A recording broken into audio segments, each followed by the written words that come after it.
अब वहाँ जाने का कोई मतलब नहीं है। अब यहाँ रुकने का कोई मतलब नहीं है। तुमसे तो बात करना ही बेकार है।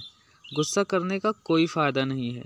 माथा पीटने से कुछ नहीं होगा। गाइज, आप लोग अक्सर ऐसे वाक्यों को बोलते या सुनते होंगे, तो आज मैं बताऊंगा कि इन वाक्यों को इंग्लिश में कैसे बोलते हैं। तो चलिए देख लेते हैं।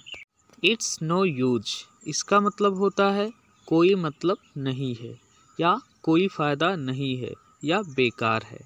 गाइज, इसको वाक्य में कहाँ रखेंगे, चलिए अब ये देख लेते हैं। रोल में सबसे पहले रखेंगे इट्स नो यूज, उसके बाद वर्ब की आईएनजी फॉर्म, फिर ऑब्जेक्ट। तो चलिए इसको एग्जाम्पल की सहायता से और अच्छी तरह से समझ लेते हैं।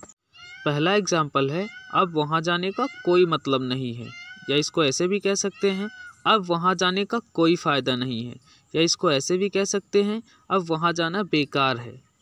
इसको इंग्लिश में कहेंगे it's no use going there now. It's no use going there now.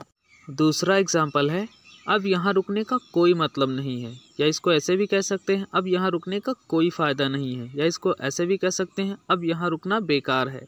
इसको इंग्लिश में कहेंगे it's no use staying here now. It's no use staying here now. तीसरा एग्जाम्पल है, तुमसे तो बात करना ही बेकार है, या इसको ऐसे भी कह सकते हैं तुमसे बात करने का कोई फ़ायदा नहीं है, या इसको ऐसे भी कह सकते हैं तुमसे बात करने का कोई मतलब नहीं है। इसको इंग्लिश में कहेंगे it's no use talking to you. It's no use talking to you.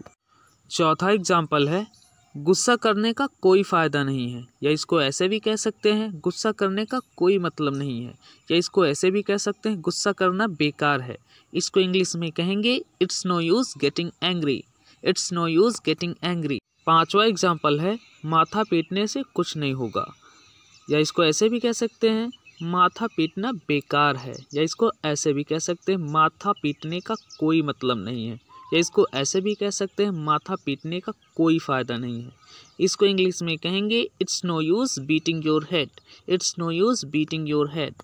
Guys, हमेशा की तरह अब एक वाक्य आप सभी के प्रैक्टिस के लिए, जल्दबाजी करने का कोई फ़ायदा नहीं है। इसको इंग्लिश में ट्रांसलेट करिए और कमेंट बॉक्स में लिखिए।